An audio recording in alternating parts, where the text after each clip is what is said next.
L'écho pour tous, présenté par Mehdi Liting.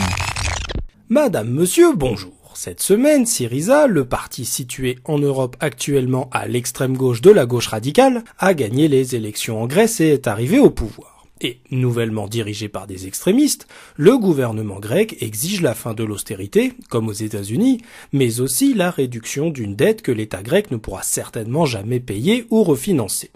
Oui, mais comment réduire cette dette ?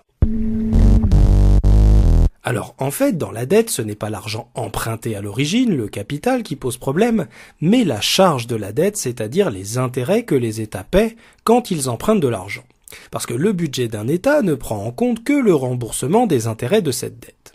Car quand il est temps de rembourser le capital de la dette, l'argent emprunté à l'origine, eh bien l'État emprunte en fait la même somme que celle qu'il doit rembourser.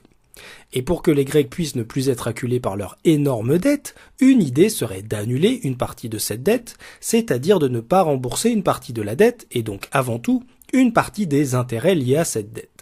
Ce qui signifierait donc qu'un créancier, une personne ou une banque qui aurait prêté de l'argent à l'État grec, ne retrouverait plus son argent.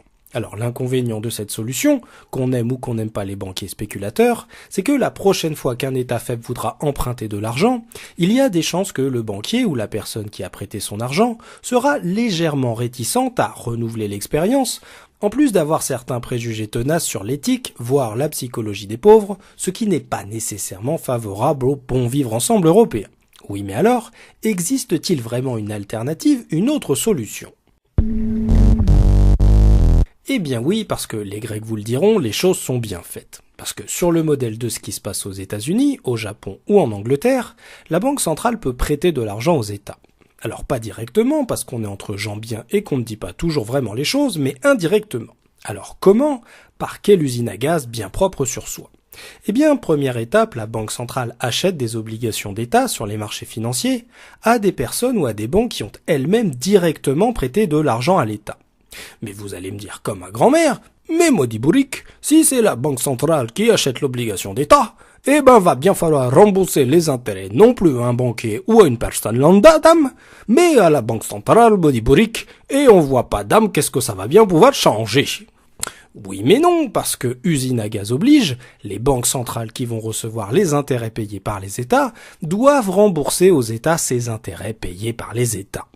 Parce que comme les banques centrales ne sont pas des entreprises privées dont la mission est de faire des profits, quand elles gagnent de l'argent grâce aux intérêts qu'elles reçoivent, elles redonnent cet argent au ministère des Finances des États. Du coup, au final, l'État ne paye pas d'intérêts ou très très peu. Et si en plus, comme ça va arriver très certainement aux États-Unis, au Japon et en Angleterre, la Banque centrale prête de nouveau de l'argent aux États quand ces États vont devoir de nouveau emprunter, parce que le prêt précédent va arriver à échéance et qu'il va falloir le rembourser, eh bien il est techniquement possible que les États n'aient plus aucune difficulté à payer une dette qui ne leur coûte plus rien. L'écho pour tous, une chronique écrite et présentée par Mehdi Liting sur Marmite FM 88.4.